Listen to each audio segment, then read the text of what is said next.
Hi, this is Shiann Montoya, sitting here with Theda Wendell, Thedawendel. It is November the 9th and currently quarter till 2 o'clock, and we are sitting in Riverbend Assisted Living. Theda, how are you Yes. today? You what? How are you today? I'm very well, thank you. And you're okay that I'm recording this conversation? Yeah, you asked me and I gave permission. Okay. So, at first, I want to start by asking you, how long have you lived in Barton County? I was born in Barton County in 1931, so I have lived here my entire life. So, that would make you 91 years old? Absolutely. Okay, and can you tell me anything about what you used to do when you were younger? Well, I more or less came of age in the skating rink. My parents owned a skating rink, so I grew up there. I worked sometimes in the concession, or most of the time I was out skating. Were you any good? I was very good. I could jump and spin and all kinds of things. Can you tell me about what it was like in school? In school, we only lived a block from Riley School. So as a child, I went there. I know I went to the first grade because I dearly remember that teacher as she gave me a report card saying what a lovely child I was. So I don't think they tell their students that anymore. But her name was Miss Rayson. And I went to first grade there, and second grade, third grade.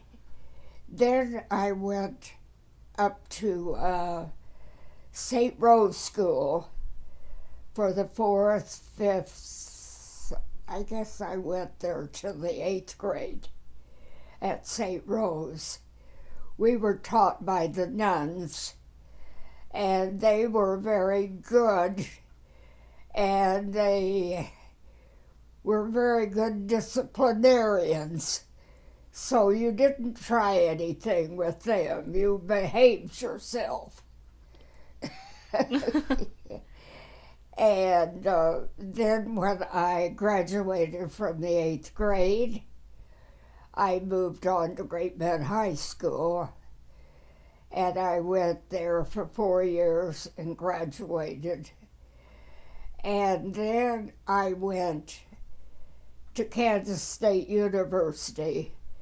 I went there 3 years, and then I fell in love, and I came back to Great Bend, and my boyfriend, whom I had met at the skating rink. How old were you? Well, when I met him, I was about 14. And how old was he? He was a year ahead of me. He went to school in Ellenwood. He was a year ahead of me in school. And so we met, and we never parted.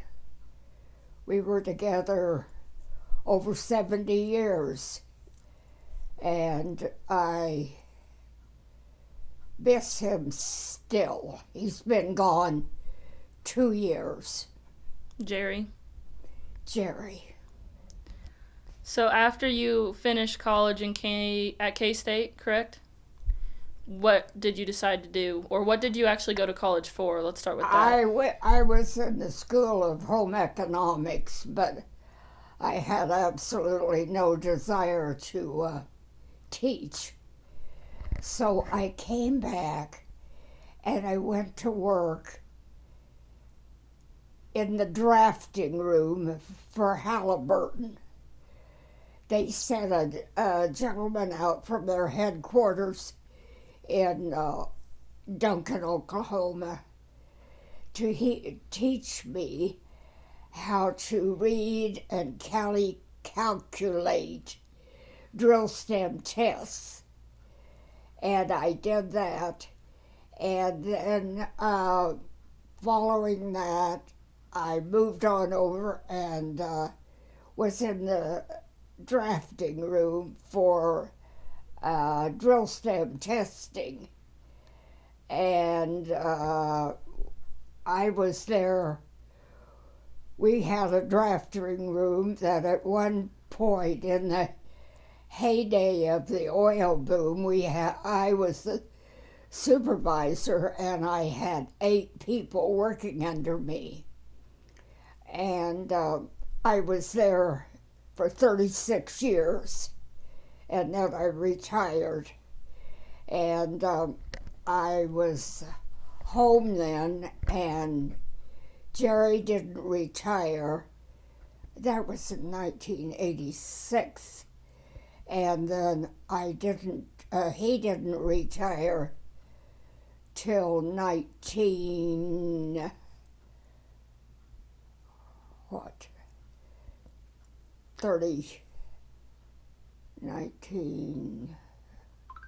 well, anyway, he retired later, and we did a lot of traveling.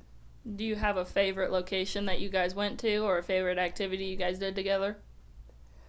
Oh, we traveled the world. Our first trip was to Ireland, because we figured that would be a good country to break in with, because they are more friendly to somebody like us that are too knowledgeable on travel. So we went there first. And after that, we took students on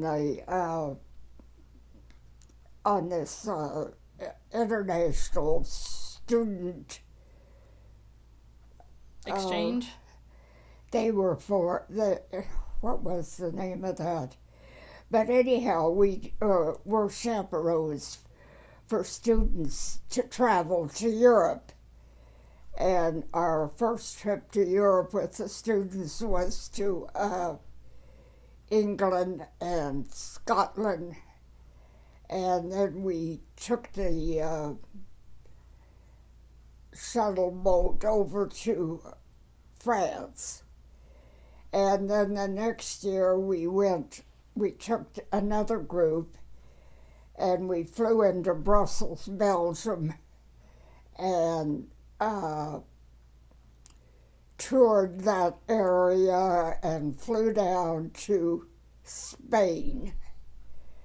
And we were there when we went on these trips, we were gone for a month. So we covered quite a bit of territory.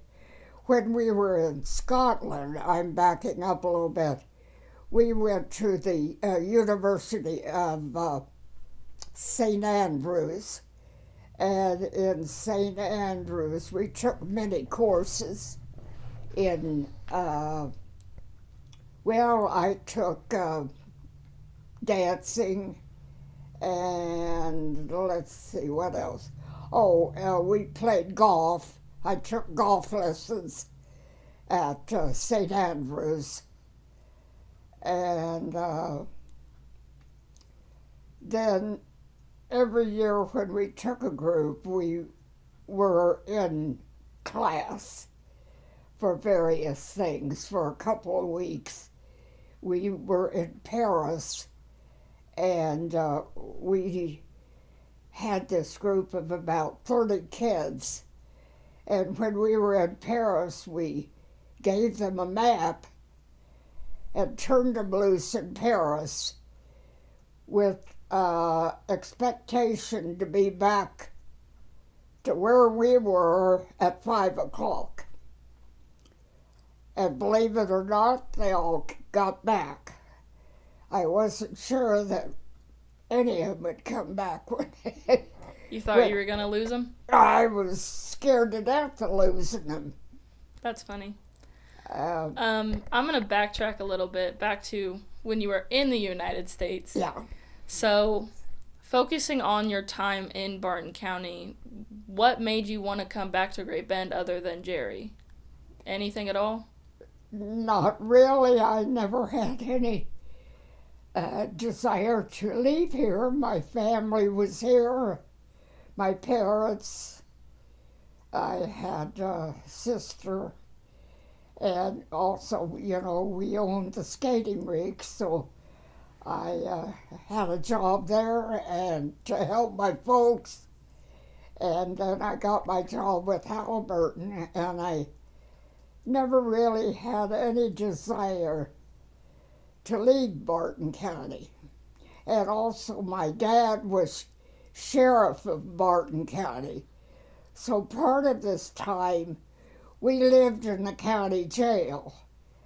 This was a little earlier on.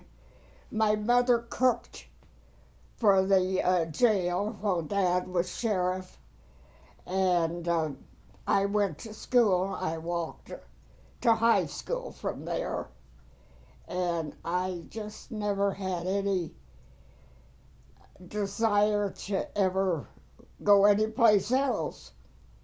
Okay, all right. In your experience of school, did you join any clubs? Were you a member of anything exciting, any sports or anything like that? Oh, I was in Glee Club and, let's see, what else? I can't remember what they were. I was in quite a few clubs. And would you say that there's a large differential from school in your time period to mine? Well, I'm sure there is, but I'm not too familiar with the current times or when I was in high school. I'm not familiar with anything that's different, but I know there's plenty of difference. Okay. When did you and Jerry get married?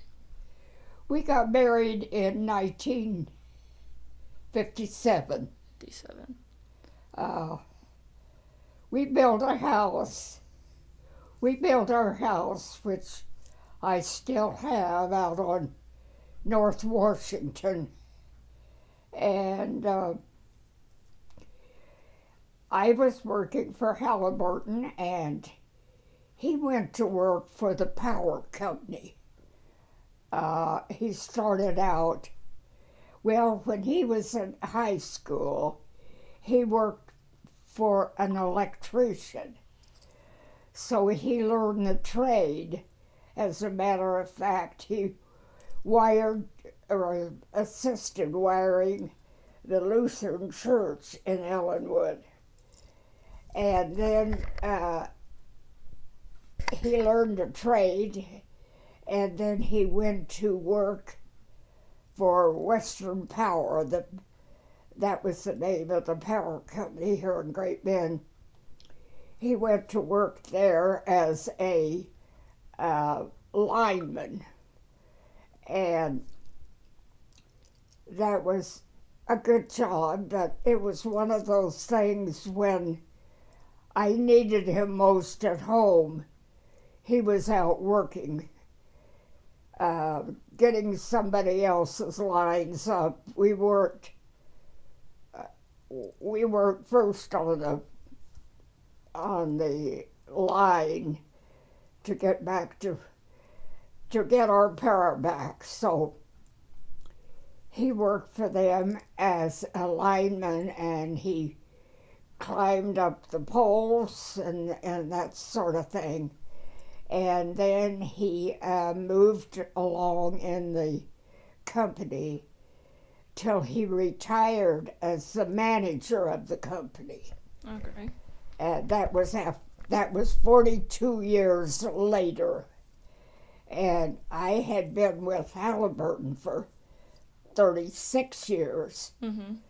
And so that's about the end of our working career. And did you and Jerry ever have any children? No, we did not have any children. We didn't. But you do have nieces and nephews? I have nieces and nephews, yes. And that was enough for you? That was quite enough for me. And we just spent so much time on the road. We went to every country. We went to Australia and China and Russia and every country. There was only one country I didn't. We cruised around South America, flew over Antarctica. I did not get to Peru, to Machu Picchu, which I wanted to. But you have to be careful because you'll run out of time. And we ran out of time and didn't get every place, but we did pretty well. You've gone on a lot of cruises too, haven't you? Oh, we went on a lot of cruises. We cruised up in Norway and around South America and, of course, to Alaska and where else? The islands, all the islands south of here. So we pretty well covered the cruise. Let's see, we cruised from, we went on the QE2. We cruised from New York to England. No, we flew the Concorde. That was quite an experience. We flew the Concorde. It made one trip from Wichita to England, and we flew it, and then it took 3 hours from New York to get to England. And when we came back on the QE2, and it took 5 days to get back. But that was quite an experience. And then we took the Queen Mary from New York to Barbados. And that was another one of our I call them local cruises. And then we did all the islands and we cruised South America, the west coast of South America, clear around the tip of Argentina. And so I have had enough travel. You're done for now? Yeah, I had enough travel, so that was kind of our life. I know this is going to be a little out of left field, but I think I remember you telling me you used to be a Girl Scout. Oh, yes. Can you tell me about that? I was a Girl Scout. Our church sponsored a Girl Scout troop, and I was in it. And as a matter of fact, I still have my Girl Scout uniform. I think I've seen it. And I very well could still get in it. Not many people could say that. When they're 91, they could get on their, 7th grade uniform. But one of our projects, we worked at the old St. Rose Hospital. We were like, they used to call them candy stripers. But back in those days, which that would have been in the early 40s, we weren't called anything, but we did work out in the old hospital.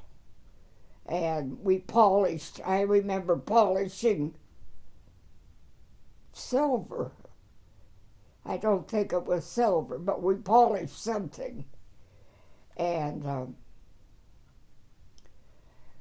I don't know what else we did. Oh, we exchanged water. We put fresh water out in the rooms. And then we won badges. We won badges for whatever we did. And let's see, what else did we do as Girl Scouts? We met in the old Girl Scout house. Did you sell cookies? Oh, of course we sold cookies. And we ate a lot of them too. But we did do the cookie thing, and we did the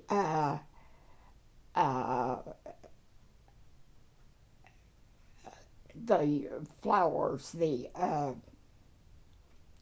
on the Veterans Day. Oh, the poppies? The poppies, yeah, the poppies.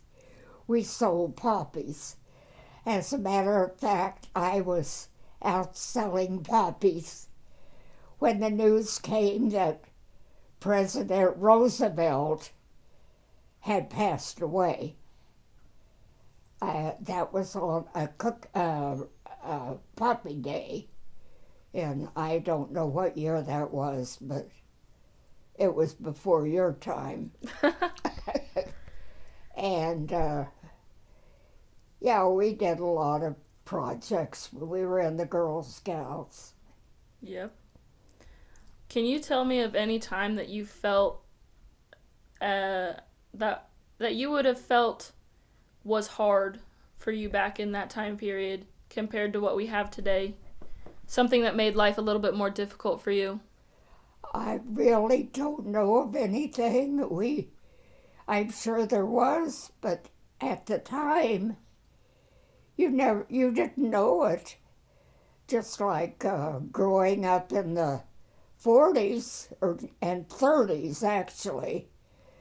We were poor, but we were happy, and we didn't know we were poor.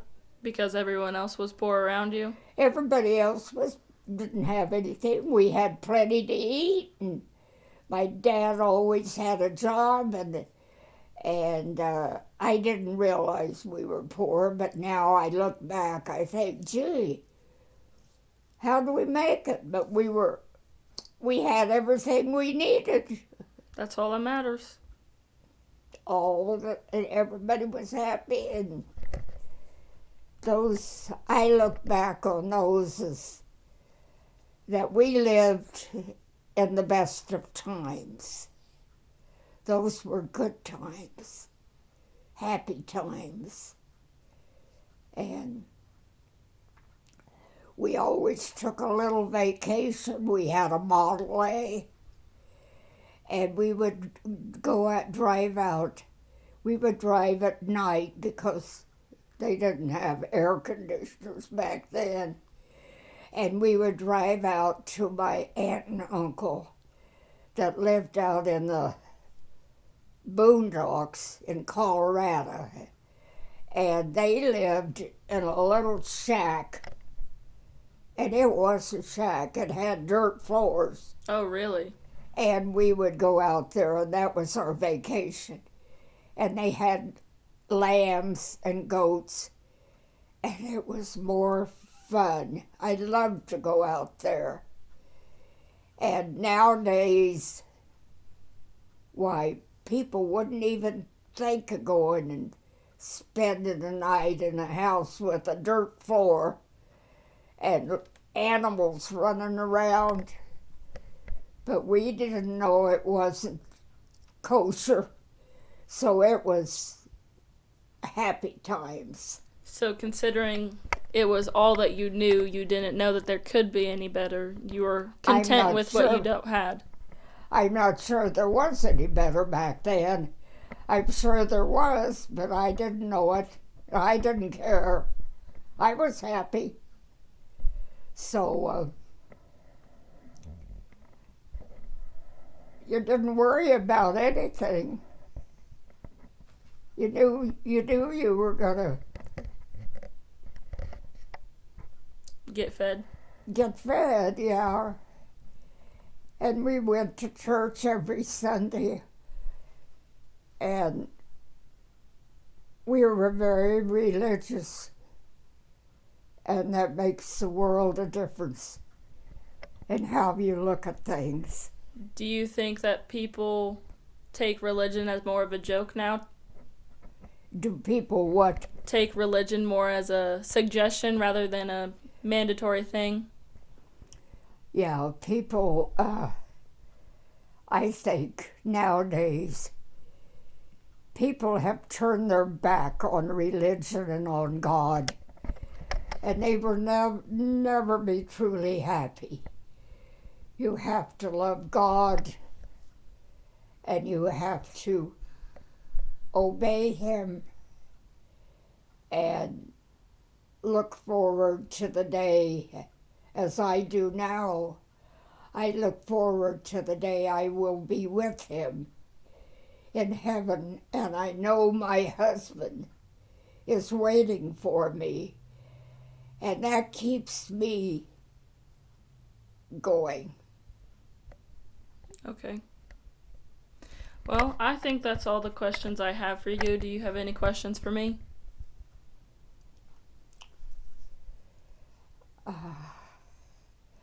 Are you truly happy? I like to think so. Okay, that's important. Just be happy every day and look forward to the next day. And you will be content. All right. Is that it then? Are we done? I guess we're done. All right. And this is Shiann Montoya closing out this in-person interview on Wednesday, November the 9th at 2:15.